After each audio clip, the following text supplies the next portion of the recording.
Hello, everyone. Good afternoon. My name is Raj Rohatgi. I'm the Associate Director for Basic Science at Stanford Cancer Institute. And on behalf of SCI and on behalf of our director, Steve Artandi, I want to welcome you to the first seminar in our 2024 Breakthroughs in Cancer series. We're really thrilled to have Dr. Philip Castle here from the National Cancer Institute to lead off the 2024 series. I want to start by really thanking all of you, both in person and in Zoom, for coming to this seminar and really for supporting Breakthroughs in Cancer over the past year or so and for making it a success. Next slide. So we started Breakthroughs in Cancer about a year or so ago to provide a high-profile venue for the best clinical and translational research. So what we aim to do is to bring national and international leaders in their respective areas to Stanford to tell us about their cutting-edge research and to engage with Stanford faculty, staff, and trainees. We have a fantastic lineup of speakers for 2024. So these are some of the names of the people who will be speaking. Our next seminar on March 12th is by Dr. Paul Buckley, who will talk about issues surrounding DEI. I encourage all of you to put these seminars on your calendar, come, listen to them, engage with the speakers and the receptions that follow these talks. So with that, I'm going to turn it over to Dr. Melissa Bondi, who will introduce Dr. Castle. Thank you. Thank you, Raj, and thanks to everybody who's here, both in person and online, because we do have a video, a Zoom option for people to attend. So we're really appreciative of everybody who's here, but most appreciative to our speaker, who is here from the National Cancer Institute. Dr. Castle was appointed just a couple of years ago to direct the Division of Cancer Prevention at the National Cancer Institute, and he had big shoes to fill to take that job, and many people like Peter Greenwald and Barry Kramer and others who were in that position before him. And his role is to oversee the conduct and support of research in cancer prevention and early detection and screening research, and to also in prevention and management of symptoms and toxicity in cancer patients. DCP is the home of the National Cancer Institute Prevention Fellowship, and I know many people who have gone through that program and just superstars, and it's a really good program. I worked closely with Steve Hursting when he was the director. I spoke at it a couple of times over the years, and really great trainees go through that program. It's a 2-year program, I think. I'd encourage people who are training that it would be a great opportunity if you're looking for a prevention fellowship to go into, and I'm sure Dr. Castle would be happy to talk to you about that. Dr. Castle received his public health training from 1999 to 2002, and he earned it in biophysics in 1990, his PhD in conjunction with training that he had at the Johns Hopkins University in Baltimore. He was a tenured professor in the Department of Epidemiology and Population Health at Albert Einstein, but before he went to Einstein, he was at the NCI before that, so he's now had 2 stints at the National Cancer Institute. While he was at the Albert Einstein College of Medicine in New York, he was a visiting professor in Singapore, China, and Australia, and I was looking at all of the work, the travels that he did over the years on his CV, and he has spent an enormous amount of time with his research, and especially in HPV work that he's done, traveling all over Africa and many other places. His work in the national, when he was there earlier, he was in the DCEG, which is the Cancer Epidemiology and Genetics program division, and he was a fellow investigator, senior investigator. He was there from 2002 to 2010. He's published more than 400 articles on HPV and cervical cancer, as well as anogenital cancers and other related cancers. Dr. Castle was named the NCI Cancer Prevention Fellowship Distinguished Alumni in 2017, and he was honored with the Arthur S. Fleming Award for Government Service in Applied Science, Engineering, and Mathematics in 2010. He's received many honors and recognitions, and we're really happy that you're here to give a talk today and look forward to hearing it. Thank you so much for coming.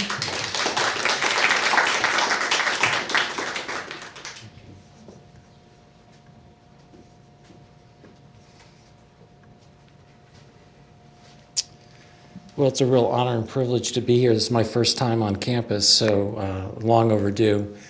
Let me explain the title a little bit. So somewhere along the line here, the treatment of cancer became the default rather than the final stand against cancer. And as you might imagine, I'm a very strong advocate for prevention. And not to be too provocative, but here, right here, it highlights the issue, translating Stanford discoveries into individualized cancer care and prevention and control, okay? So these are my disclaimers. I can't see this very well. I'm sorry. Can somebody blow this? All I see is a small screen here. I can't read this. I need this full size, please. Sorry, everyone. Okay, there we go. Perfect. So these are just my opinions. My comments are informal and don't go running out and writing a grant based on what I said. If I mention specific products, I'm not endorsing them. As you might imagine, I'm an unabashed, unapologetic advocate for prevention. Nobody wants to get cancer. And my slides have a lot of detail, more than I can possibly go through. You can have the copy of the slides. I'm going to hit some highlights on those slides, but there's more information for you to digest later. So I think looking at the time trends for cancer mortality and incidence, I think we all can agree that we have not achieved the kind of impact that we would like despite the national investment, and we need to do more. It's really going to take a combined effort of better prevention, control, treatment, and patient care to achieve President Biden's ambitious goal of 50% reduction in cancer mortality in 25 years, or 50 in 25. But I'll point out, and this is analysis that's just being finished up, from 1975 to 2020, 8 out of 10 cancer deaths averted were due to cancer prevention and control interventions, and this is a manuscript in preparation. So this is your one audience participation part. I think you know what the right answer is. Would you rather have your cancer prevented or controlled? For those that are for prevention, please raise your hands. Right answer, okay? So, but let me give you some stats. So the cost of cancer care in 2015 was $183 billion. And then there was $21 billion that went to the patient cost. From 2002 to 2014, 72 anti-cancer drugs received US FDA approval, extending life on average by 2.1 months.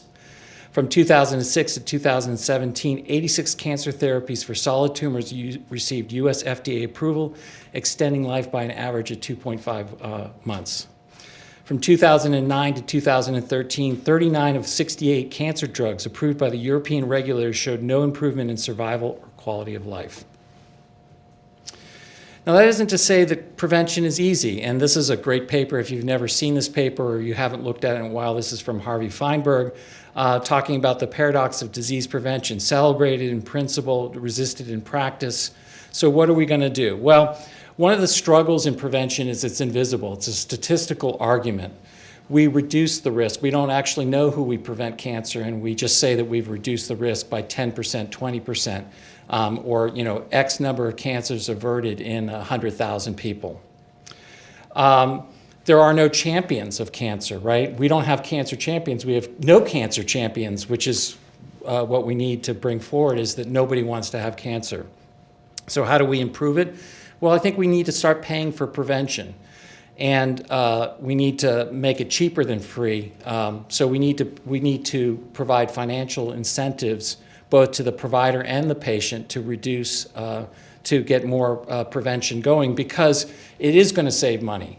Because prevention is the most cost-effective thing that you can do. Treatment of cancer, late-stage cancer, is not cost-effective. That isn't to say we shouldn't treat cancer. Let me be very clear, okay? My family's been devastated by cancer. My mother, at the age of 35, brain cancer. My wife, at the age of 56, died of endometrial cancer. My father, who was healthy as a horse, died of sarcoma at the age of 78. So I get it. We need better treatment, but we also need to prevent as many cancers as we can. So I'm going to talk about the division that I so love. I want to talk a little bit about what we can learn from the past. One of the hot button topics, a whole new field, is the emergence of multi-cancer detection and how do we avoid past mistakes. Talk a little bit more about an inclusive model of precision prevention, and then a few wrap-up comments. So the NCI Division of Cancer Prevention leads, supports, and promotes rigorous, innovative research and training to reduce risks, burdens, and consequences of cancer to improve the health of all people. This is the team that does all the work. Everybody works really hard except the guy on the lower left. He gets out here and advocates for them, but this is an amazing staff that I get to work with every day. So this is a paper from Scott Littman a few years ago that basically said if we do everything we know to do, we can prevent 30 to 50% of cancers. And what I would say is, let's also talk about that 50 to 70% of cancers that we can't prevent. And that's really the goal of the Division of Cancer Prevention, is to focus on innovation to prevent cancer, particularly the cancers for which we have no interventions like pancreatic and ovarian. And where do we focus our attention? Well, one is risk assessment. Another is to develop better screening modalities. Also, we support the development of preventive agents and vaccines. And then a passion of mine, as I'm sure many of you realize, is how do we reach underserved populations who bear an unequal burden of cancer.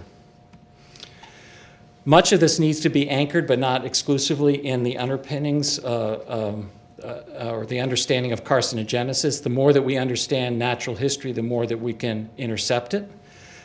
So we can prevent initiation, intercept precursors before they become cancer, or find cancer early enough that we can have a real impact. But it isn't just epithelial tumors. This is a great model that I'm happy to see more and more investigation on interception, which is multiple myeloma, which also has a stepwise progression from normal to MGUS to smoldering to severe smoldering, and then full-blown myeloma. So as I said, we focus in 3 areas, and this using the translational continuum to illustrate what we do and what we don't do. So we focus on preventive agents development, screening and early detection, and symptom science, prevention, and management, really from discovery, preclinical, and early clinical validation. And then those things that really sort of come to the surface here and look promising, that's the work that DCCPS focuses on, which is effectiveness research, implementation, adoption, D&I, and those types of topics. I'm not going to read through all these acronyms. I'm sorry that there are acronyms, but it's impossible to represent all the programs and activities that we have.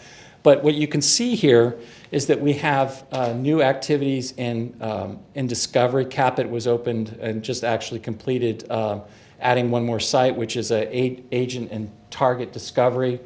We have a natural products program. There's a big, over 500,000 extracts from flora and fauna all over the world that's at the NCI, and so we have a funding opportunity to leverage those fractions to hopefully identify novel preventive agents. And then CIPNet comes out of the immuno-oncology, which is our cancer immunoprevention network. These are about to be issued. The funding plan's about to come forward. PREVENT is our preclinical development program, really to bridge the valley of death from discovery into clinical trials. Very hard to get research funding to do that kind of work. CIPNet is our early phase clinical trial, and of course NCORE is our national large scale network for large trials. So this is just the blow up of the preventive agent pipeline. As I said again, here are some of the discovery programs. And then there's a stepwise preclinical development pipeline from proof of concept, secondary testing, and advanced preclinical development, including the production of GMP grade material and placebos. And if you make it through the gauntlet, you go into early phase clinical trials and late phase clinical trials. And let me just go back one and say, you don't have to start here. You can plug into these programs anywhere along the line. It's just that we have programs all along this early translational continuum. So again, very busy slide. I'm not going to go through it, but I wanted you to get a flavor of the kinds of things we're doing in immunoprevention for the different tumor types. The red type here, a red font, represents high risk or genetic predisposition populations. But you can see everything from proof of concept to early phase clinical trials going forward. It's not just immunoprevention. We have several things going on with metformin, apalutamide, and so forth, again, for a wide range of target organs. Some of these trials are open. Some of them are about to be opened fairly soon. We have the same kind of pipeline for biomarker discovery for screening and early detection. Again, lots of acronyms. This is all on our website. I'm not going to go through it, except to point out some highlights. The EDRN, the Early Detection Research Network, is been around for over 20 years, really related to discovery of biomarkers for early detection. We are in the process of revisiting our precancer atlas activities so that we can continue to expand our understanding of natural history for the potential for screening and interception. As I'll talk about later, we've complemented the NCORE by opening the Cancer Screening Research Network, which is a network at the primary care level to recruit average risk individuals onto screening studies and to be representative as well.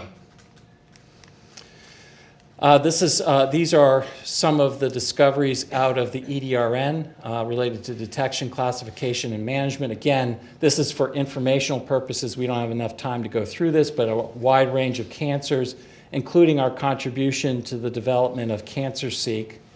So then on the back end of this, of course, we have the NCORE, which many of you have heard about, which is our national representative set of our representative network across the country. We have 3 major trials ongoing in NCORE right now. TMIST, which is 3D versus 2D mammography in 129,000 women. We also have the pancreatic cyst trial, which is the management of cysts. Can we manage those cysts less aggressively? And also the same kind of trial for Forte. Can we manage low-grade adenomas less aggressively than every 5-year visits?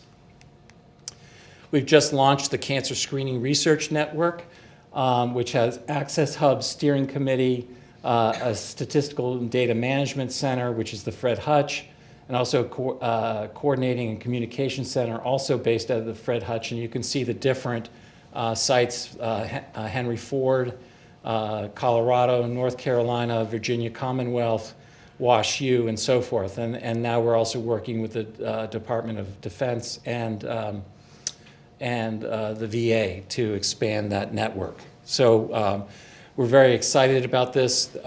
As I will talk about later, this is where the multi-cancer detection studies will be done. But this is more than the multi-cancer detection studies.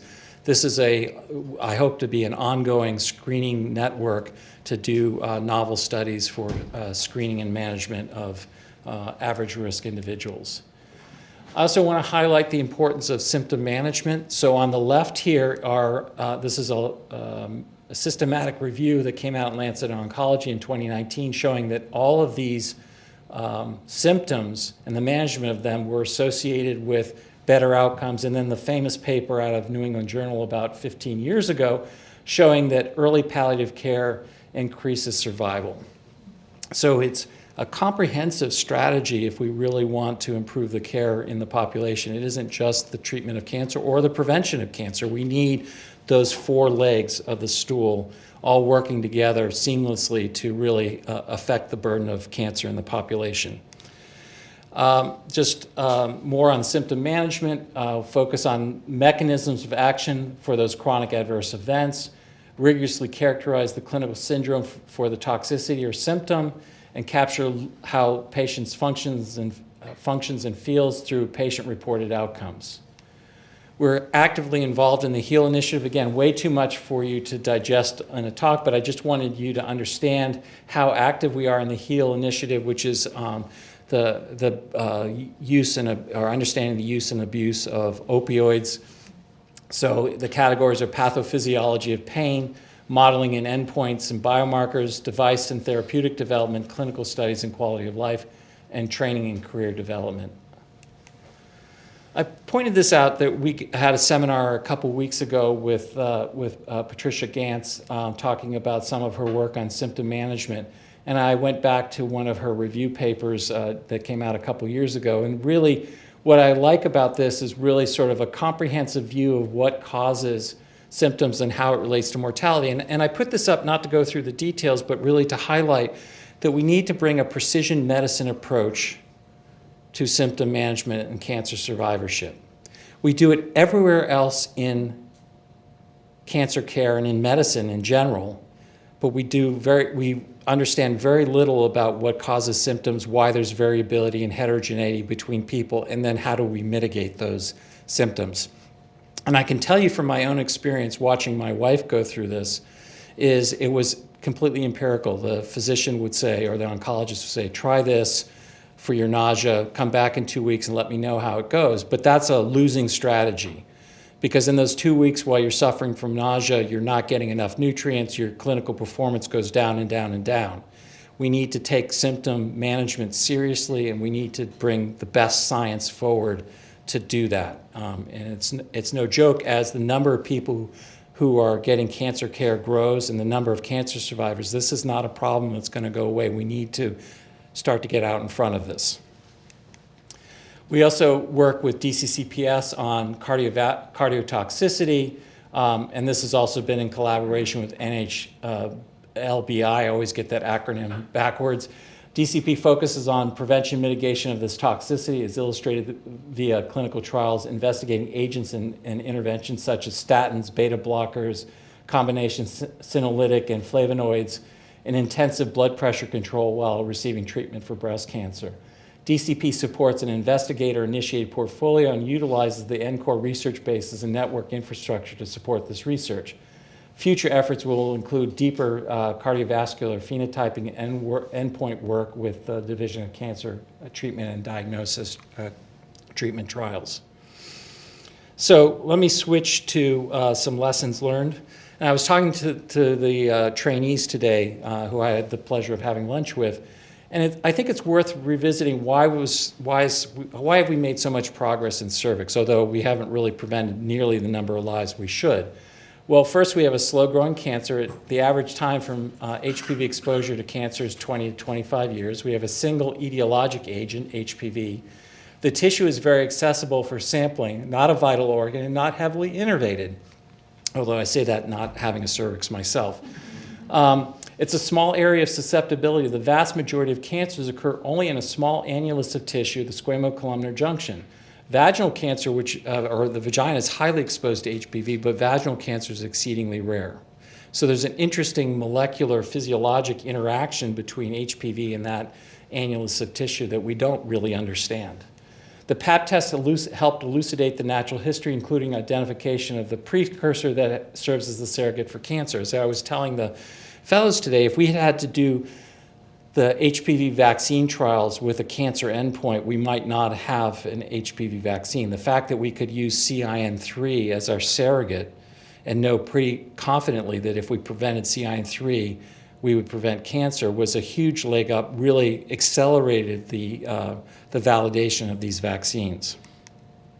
So we've, over time, and this is some of the work that I was lucky to be involved in when I was first at the NCI, really sort of elucidating this natural history, all the different clinical measurements, the timing of disease, working back and forth between the molecular, the visual, and the microscopic here. And just for, if there's a pathologist in the room, here's your classic coilocytosis, which was just the expression of HPV in those cells, creating that appearance of a halo. And so about 20 years ago now, Mark Schiffman, my mentor, and I wrote this thought piece for New England Journal, which basically said we can move away from chronically using Pap smears, screening women every year, 2 years, 3 years, to really a precision medicine approach, although we didn't call it that at the time, which is to vaccinate young females, young women, preferably before they become exposed to HPV, since the vaccine is prophylactic, not therapeutic, and then time our HPV tests when the prevalence of HPV is lower and the prevalence of precancer and cancer is higher. And then the number of tests you would do would depend on the resources you have available. In a low and middle income country, or certainly a low income country, maybe once in a lifetime is what should be the target. So this is a busy slide, but it really, what it does is illustrate the impact of HPV vaccine, not in clinical trials, but in real world implementation. So this is from Denmark, Sweden, and the UK, showing that when you vaccinate people at a very young age, before the age of 16 here, there is no cancer compared to, or virtually no cancer compared to those that were not vaccinated. The effects go down as you vaccinate at an older age because some of the population's already been exposed to HPV. And you see the same kind of pattern here in Sweden. Vaccinated below the age of 17, 17 to 30, I think is what it says, and unvaccinated, and the same kind of data here for the UK. It also, we also have switched away from pap smears as the standard of care, and now HPV testing really should be considered the standard of care worldwide. And so this is data from a pooling of 4 randomized controlled trials in Europe, showing that compared to cytology, 1 round of HPV testing reduces the risk of cervical cancer incidence by 50%. But more importantly, if a woman is HPV negative, she's much safer than if she was PAP negative, and we can extend screening intervals, which means lower cost and lower harms due to screening. And that's what we really want in screening, is to do as little as possible for the maximum effect. So what have we learned from HPV and cervical cancer success story? Natural history informs. Having a good surrogate is a key to rapidly accelerating the development. A lesser intervention, PAP, leads to a better one. Predicate tests are the foundation to understanding that natural history. Screening works best as a 2-step process. We didn't really talk about that, but what you really want to do is take the first test and rule out to tell healthy people they're healthy, then do a more invasive or a more specific test to decide who needs further care. I will tell you that despite all the knowledge that we have contributed to this field, getting people to get screened at a proper interval in the United States or getting them vaccinated has failed badly compared to the resources we have to make that happen. So implementation still remains our big challenge going forward for best practices, both for the individual as well as the provider. I didn't talk about this, but it's a good thing to point out given the greater emphasis, the necessary emphasis on health equity. HPV 35, which is not included in current vaccines, it causes 2% of cervical cancer worldwide, but it causes 10% of cervical cancer in people of African descent. And the reason we missed it is that we didn't include enough African descent people in our early epidemiologic studies or molecular epidemiologic studies. We totally missed it. And I will say that the prophylactic vaccines work better than anybody could have imagined. This is the one example. This is the exception to the rule. Everything tends to regress to the mean, but this is not. We're now going to 1-dose vaccination worldwide in the next couple of years. The other challenge in prevention in general is recency of data tends to influence guidelines. So 2 examples here, aspirin and colorectal cancer risk. There's overwhelming evidence that aspirin reduces the risk of colorectal cancer. But in the last couple of years, the readout from the ASPRI trial, which was in an older population, had a negative result and even went in the opposite direction. And the U.S. Preventive Services Task Force pulled back the recommendation for aspirin for colorectal cancer prevention.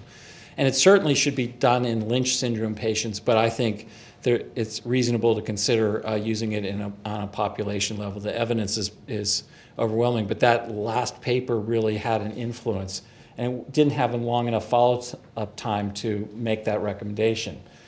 Many of you saw last year, I think, or the year before, maybe it was late 2022, the NORD-CC trial for colorectal cancer screening, which they didn't see any benefit to colorectal cancer. However, only 42% participation in the invitation to screen arm. What about celecoxib? So This is an interesting story. So this is Monica Bertolini's work about 2 decades ago showing that celecoxib in a dose-dependent manner reduced the risk of adenomas and advanced adenomas. But unfortunately, what they saw was, although the events were rare, there was an increased risk of cardiovascular disease. And so this was black boxed. It wasn't going to go forward. And I think that this really did throw the baby out with the bathwater, and we really need to revisit this. How would we revisit this? So this wasn't the only trial that showed the benefit, but we could maximize the benefits and harms in a different way. So we often think about precision medicine and maximizing benefits to harms by increasing benefits. Understandable. But we can also think about precision medicine about reducing harms. How could we reduce harms? Well, we could work on dose optimization. We could also go to younger populations who are at lower risk of cardiovascular disease, and it might even work better because keep in mind there will be less advanced adenomas at that point. We can choose people who have a negative family history, and we can even choose people with a low circulating C-reactive protein. So you could use a risk model to decide who to select for selective or non-selective NSAIDs. And I will point out that in this trial here, there was no difference in the risk of cardiovascular events between celecoxib and ibuprofen, celecoxib and naproxen, and ibuprofen and naproxen, 2 drugs that are readily available over the counter. PSA testing, and we'll come back to this because it relates to MSID testing. We introduced PSA testing before we really knew how to use it well and for whom we should use it.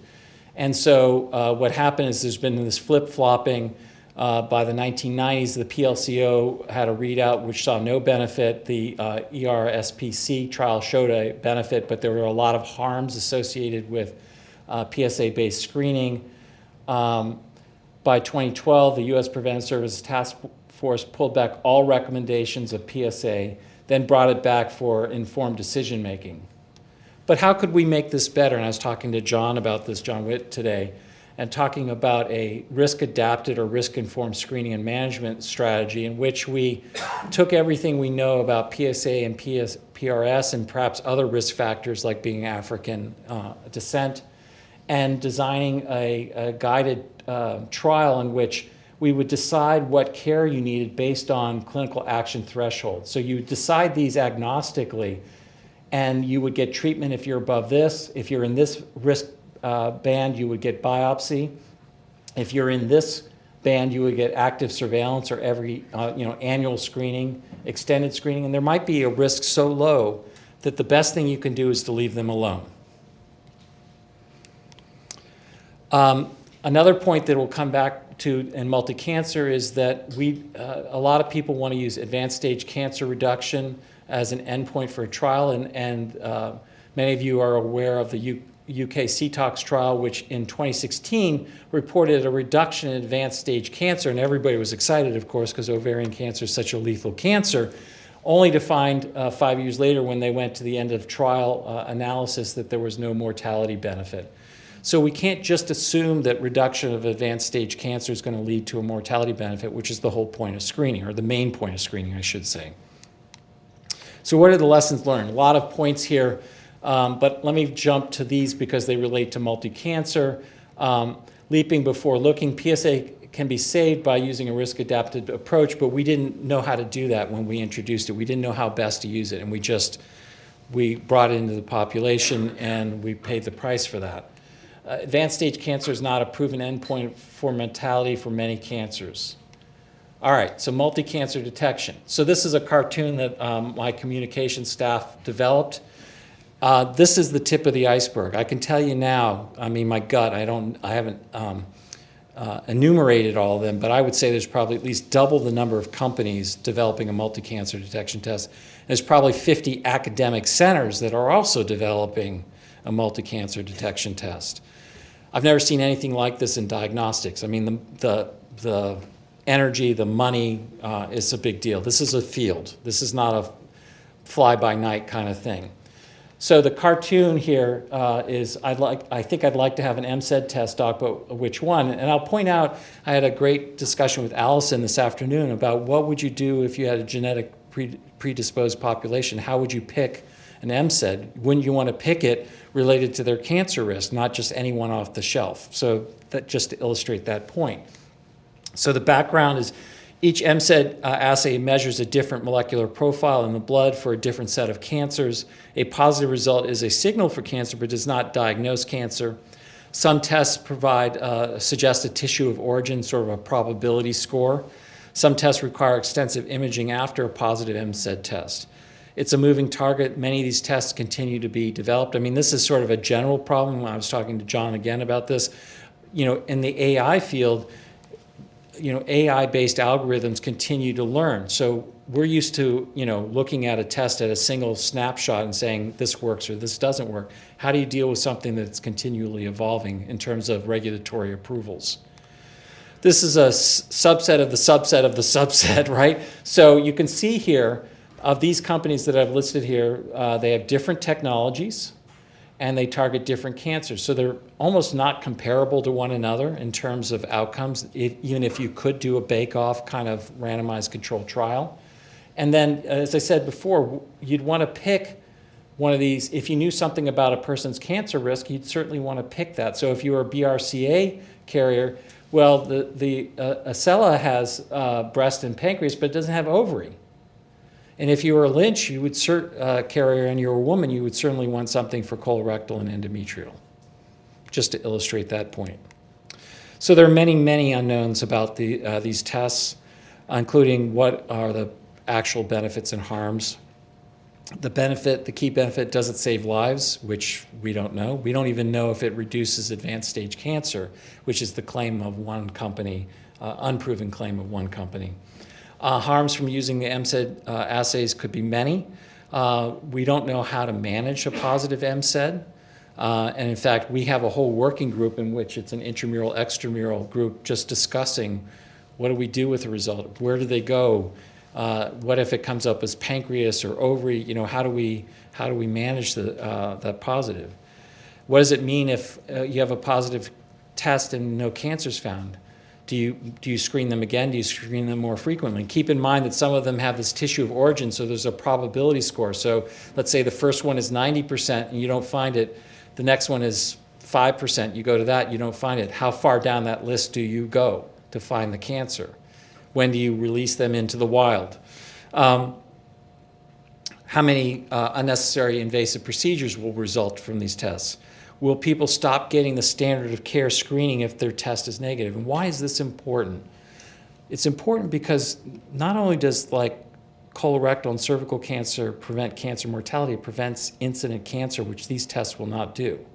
That's the main benefit of cervical and colorectal cancer, is a reduction in incidence. That will be lost if they stop doing those tests.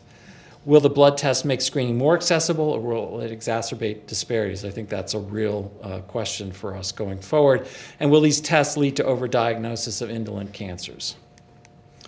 So this is sort of our program. Some parts are further along than others, but some basic science, including laying down some specimens in the new Connect cohort. Technology development, we have a liquid biopsy consortium. Natural history studies through our cohorts. We have reference sets for analytic validation that will be used to decide who goes into the feasibility study of the Vanguard trial. And then if we get the money, we will do a large randomized controlled clinical trial. I've been thinking about something to do in genetic high-risk cohorts and in cancer survivors. Keep in mind the cancer survivors have 20% of all incident cancers in the United States. And then we're thinking about where do we, since some of these tests are already being offered and we don't know the outcomes, we should really be thinking about real-world outcomes and real-world evidence collection. Now, if any of these work, and I think one of them will eventually work. I can't tell you which one. If I did, I would promise I would share that with you. It really will be kind of a moonshot or lunar landing, and here's why. One is that, as I said before, when you have a predicate test and it really works, it's easier to get a better test. It's easier to go from the first to the second test than the 0 to 1. But also we're going to see cancers at a molecular stage that we've never seen them before, which will spur the development of new therapeutics. So this is the trial design that we're proposing.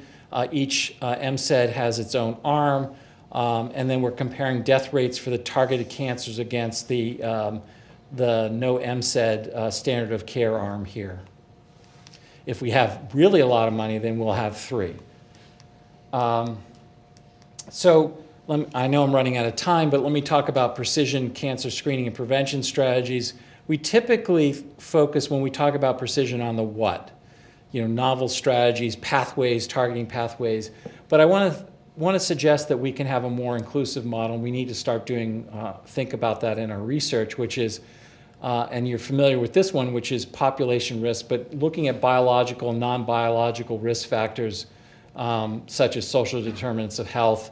And then the how, mode of delivery. We are doing work on topical versus oral systemic tamoxifen delivery. And the where, things like point of care testing, self-collection. So that, a risk factor is a risk factor. Just because it isn't a biological risk factor doesn't mean it's something that we can't tailor to and really reach the population at risk. So I point out that for cervical cancer, there's an unequal burden of cervical cancer. I did my first work in the Mississippi Delta now 2 decades ago. And this is now, 20 years later, led to the launch of the SHIP trial led by Vikrant. And these are all the sites that are going to be recruiting to help the companies get FDA approval of self-collection and HPV testing to democratize and decentralize screening in the United States. And it will have a global impact too, I believe. But keep in mind that cervix is not the only problem here. If there's a population that's at high risk of cervical cancer, they're at high risk of other things because they're not accessing services. So, you look here, here's colorectal. Again, Mississippi is high. Breast cancer risk, prostate cancer risk. Not so much lung, but here you see Appalachia. So these tend to be clustered because it has to do with social determinants of health, of resources, of access, rurality, persistent poverty, et cetera. This is a paper that's never been cited, so I'm very proud of it. I know that it's right because it's never been cited. But you can see here that the cervical cancer mortality and colorectal cancer mortality at the state level and the county level are highly correlated. And then they're both correlated with, of course, income per capita, which again sort of says, and it's not just the woman who isn't getting that, it's the community, even the family. We can start thinking about different units of intervention, not just an individual, and not just one disease either. So this sort of highlights my thinking, and again, a very busy slide, but what could we package, what could we bundle in an outreach program to provide comprehensive care, not just for cancer, but also be thinking about things like diabetes screening and blood pressure checks for cardiovascular disease. This is all going to be driven by community health workers who need to be paid members of the medical home. We're seeing a little progress on that for the patient navigation part, but we really need them as frontline workers to reach the population, particularly when we're dealing with deficits in workforce in the medical profession. So I like this cartoon. We make bundling simple. Home and auto equals easy. So the same idea here. This just highlights, our work on topical tamoxifen, looking at different studies to look on treatment through tamoxifen.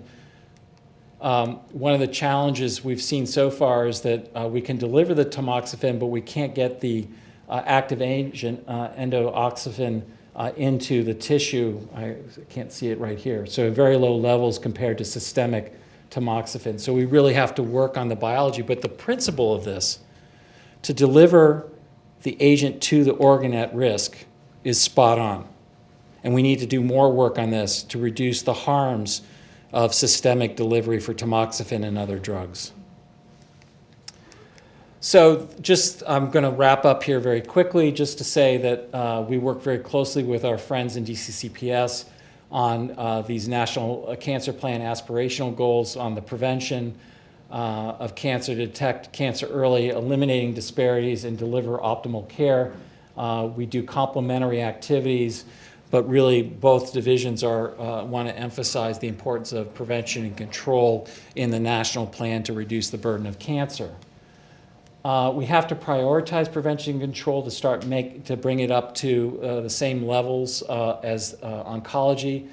If we prioritize that and increase funding for prevention and control, we get more PIs and mentors moving into the field, which then can train more trainees, increased workforce, more PIs, more research, more innovation. We need out-of-the-box thinking, and that's not going to happen with the same old people. By doing that, we increase public awareness, demand for prevention and control, save more lives, and we go back around. As Melissa pointed out, we have this fabulous program, and don't judge it by the fact that I went through the program, judge it by all the great people that have gone through the program. But this is now in the 37th year. We've trained over 400 people who've gone on to leadership positions throughout the country and the world. If you don't have a public health training, you get MPH for free, plus a stipend, and then you have 3 years of research after that. It's an amazing program. We're expanding it. We had the first time we've had a fellow detail in the Office of Science and Technology Policy. We are now expanding to develop opportunities with CDC and the Pan American Health Organization. So last points. Nobody, none of you, nobody wants to get cancer, period, all stop. Precision prevention is not just the what, but the who, the how, and the where. Precision can apply to increasing benefits and or reducing harms to increase the benefit to harm ratio.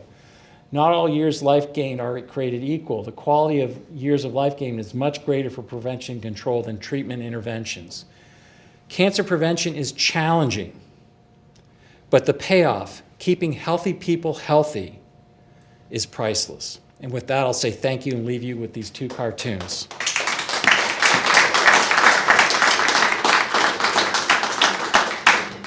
So I'll take any questions, please. And I'll try to remember to repeat them so that the people online can hear them. All right, I'll ask a question. Go ahead, Melissa. So we've seen over the last years, especially with COVID, how difficult it is to get people to even engage in screening. I mean, we know that even with having some of these new self-home tests and things like that. How do you think we're going to be able to overcome some of these things? Even HPV, we know about just the screening and testing and all of these things has just gotten to be much more difficult. I have to tell you, I was speaking to somebody else, but how can we overcome some of these issues? Right, so Melissa's point was, there's a fair amount of reticence to participate in any clinical or public health activity, and particularly in screening and preventive interventions. I do think that the community health worker is the key, and here's why I think that. One, of course, is there's just not enough doctors. I mean, there is a real deficit in nurses and doctors. We, in some ways, don't have a choice.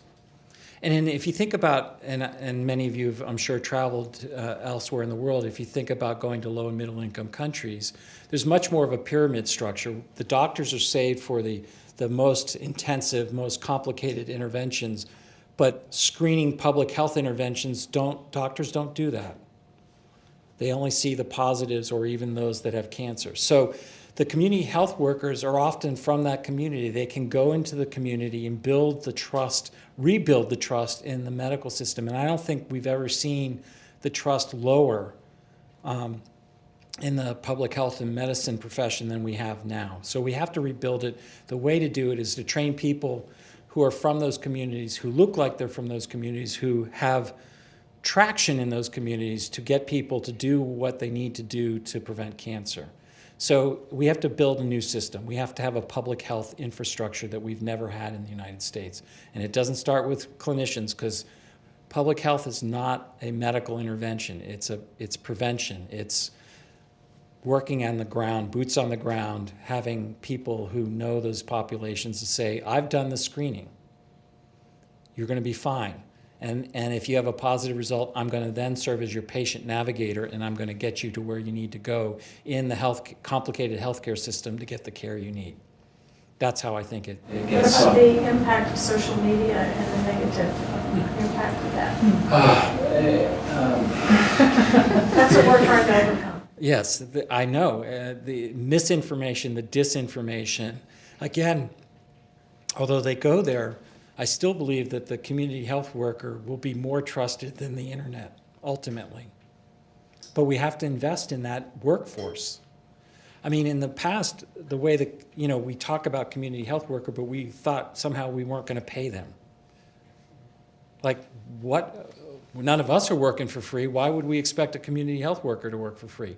Pay them to do their job, put people to work, lower unemployment, get more people to get their preventive care and follow-up care for their cancers. That's, I think, where we need to make a huge investment. We can't fix the internet, but we can fix the way we do medicine and public health. With the lack of all the definitive answers on the multi-drug testing screens, why were they approved? They're not approved. So the way that the MCED test has been one company's offered it is through the laboratory developed test pathway at the FDA. So the history of the laboratory developed test pathway is that the FDA made this clause or this alternative pathway it was intended for rare tests that pathologists have to develop that have no commercial value. So there could never be a trial for it. Nobody would, pay for that kind of thing, but every clinical lab has these LDTs, right? And the principle of the LDT is you can develop your test, but you can't sell it to anybody, and you can't even give them the protocol to do it. It's in-house only. Unfortunately, the one company who shall remain nameless, because I always get into trouble, but you can guess, abused this pathway to offer their test to the public. And so now it's out there, and I'm sure many of you who are physicians are getting people who come in and say, hey, I signed up for the test, and I got this result. What do I do with it? Let's see, I've got a lot of hands here. So I'm going to go 1, 2, 3, and 4, okay? One online too, so when you're ready. Yes. Yes, real quickly. So I think we all agree money keeps making the world go around. So it seems like the financial incentive for screening would be on the insurance companies if they could, reduce cancer incidence. So what movement is there in the insurance world to pay people and lower their rates for doing proper screening? I think that's going back to the Feinberg paper, that's what he was talking about.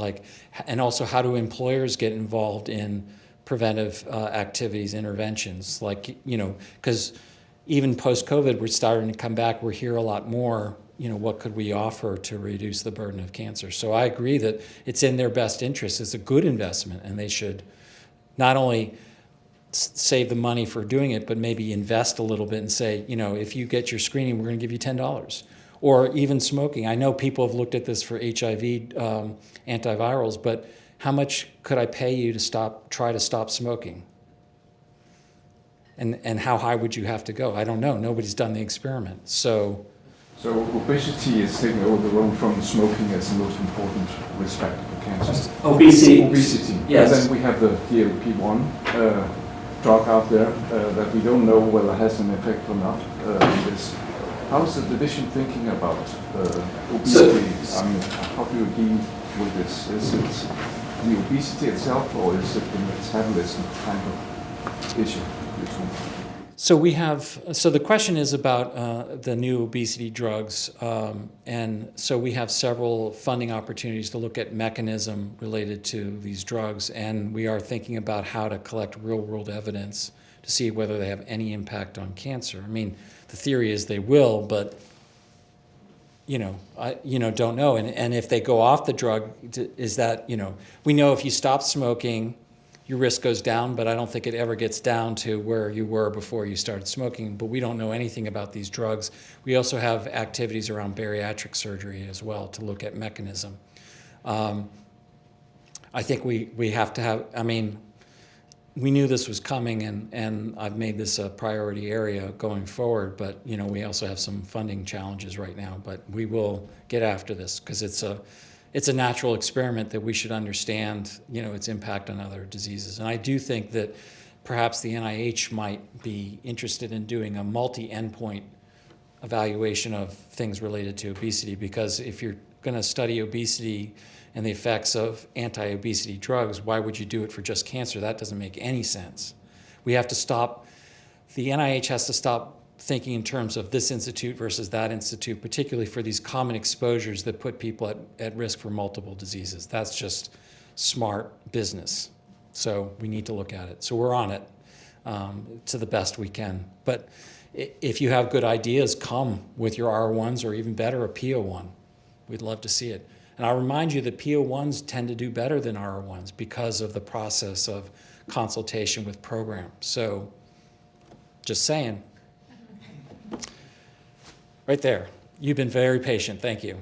You mentioned about studying the long-term survivors.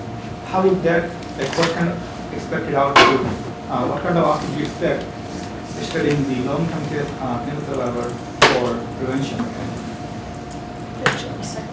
I'm not sure, so I'm going to try to repeat your question. What would I expect in terms of prevention in the long-term cancer survivor? Yeah, by studying them, by following them. Well, I think like I said, 20% of incident cancers occur in these populations. We have not done enough to prevent cancer in them, okay?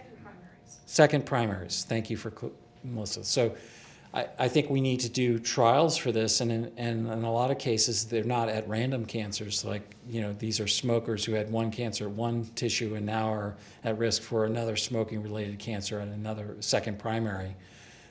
We need to be more inclusive in our trials. We tend, I will say, historically, of not including people who've had a history in cancer in our cancer screening studies. I'm as guilty as anybody of not doing that, but there's really no reason to do that, and we should be including them. So inclusivity isn't just racial, ethnic. It should be all people at risk. How's that for an answer? John? So why do you think the MSEDs, that only 2 of them have prostate cancer? Because I think it's really tough. I mean, it probably physiologically, in terms of the shedding of whatever their targets are into blood. But it's also great, a little bit is, I think it's fundamentally, it's also how remote it is I think it's physiologic. Early stage, of course, does less well than late stage. So there's probably, and I think we need to understand that one of the opportunities in the trials in the natural history studies is to really understand that heterogeneity. And in fact, if you remember from my sort of slide of the program, one of the things I put in there is the biology of blood-borne biomarkers, because we don't understand the heterogeneity between people for a given cancer. So there's a lot of work to be done. I don't think it does particularly well in breast cancer either, as I recall. So I don't know why that is. Please go ahead, and then Melissa. What is your take on fasting as one of the interventions when it comes to the lifestyle? Oh, I prayed that nobody was going to ask me about nutrition. All right, so I'm going to say make a broad statement, and then I'm going to say something controversial, so bear with me.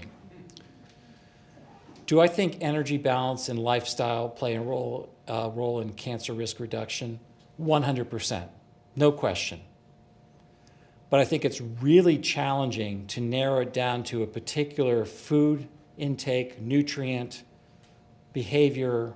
I think there are going to be weak effects. And as we didn't talk about that, but I had a bullet point that weak effects are hard to measure in trials, hard to get definitive evidence. So I feel very stuck on this topic, because I know obviously that's a cheap way to reduce cancer risk if it actually reduces cancer risk. But think about the trial to show that, it would have to be a big effect or a very, very, very big trial. And as you know, there are lots of things go wrong in a trial that even though the biological effect was true, you miss it even in a randomized controlled trial for lots of reasons. So you didn't wait long enough or whatever. So I think energy balance is important, but showing it, and maybe to some degree, the incretins mimics may, in a way, people are going to eat less. Does their cancer risk go down? Now, maybe the drugs also have a direct act on the cancer itself. I don't know. It seems unlikely, but anything is possible. So it's a tough problem. And a follow-up to that, why is it that most of the cancer cells, glycocalyx, tend to overexpress sialic acid? Why is that? To invade the immune system, really, or there is another factor, chronic? So what was the chemical? The glycocalyx of cell cancers tend to overexpress sialic acid. Sialic acid. I don't know, but there's some really good cancer biologists somewhere in this room or online, so maybe they want to weigh in on that. No, I know what you're talking about, and glycobiology related to cancer, I think, is one of the undiscovered countries, because it's been, and I know the tools have gotten a lot better, but the glycosylation and its role in signaling and biological function is just at its nascence in terms of understanding. Yeah, the current thinking, speaking of, to think of out of the box, is that these cancer cells overexpress sialic acid in their glycocalyx to avoid the immune system. What if the glycocalyx overexpression is actually triggered by just doing its job to defend the cell against a chronic, low-grade, oppressive factor, be it like pathogen, be it, I don't know, some other environmental. So I mean, I don't know whether it's protective or not. I mean, I'd have to think about the experiments that you would have to do for this. I do think that the immune system plays a tremendous and unmeasured role in prevention of cancer. I think the evidence is growing that we are constantly challenged with mutations. They do not go on to cause cancer. Probably everybody in this room has what we would call an oncogenic mutation, and we're perfectly fine. So it is probably microenvironment, and within that microenvironment, I think that the immune system, this is just my personal belief based on nothing, okay? That the immune system is constantly in surveillance, and it cleans it up all the time, and we go on mostly healthy all the time. It's really quite remarkable. But for a few unlucky souls, well, not so few, because about 40% of people get cancer in their, over a lifetime, eventually, and maybe that's also related to age, right? So immune senescence may be playing a role here, because cancer tends to occur in adults. I know we have some questions. One last question that I'll ask from online. Is there a place for universal germline testing for cancer genes in adults in this equation of cancer prevention? If you can't answer that, Allison can, so but try if you can. Is there a place? Sure, because it tells us who's at risk, and therefore we can tailor interventions, whether it's multi-cancer detection or, we need more screening. I mean, the screening, the interventions really should be tailored to risk. We should leave people at low risk as much alone, leave them alone as possible, right? People at high risk warrant more interventions. I mean, it's not, like I said in the my precision prevention slide, knowing that risk, and it's not just genetic risk, rurality is a risk factor. Right? We don't think about it in that same way of operationalizing it, but we should operationalize it. Develop tools that reach those populations, or a genetic high-risk person needs more care. So, I think we're going to end. thank you. Sorry to go over.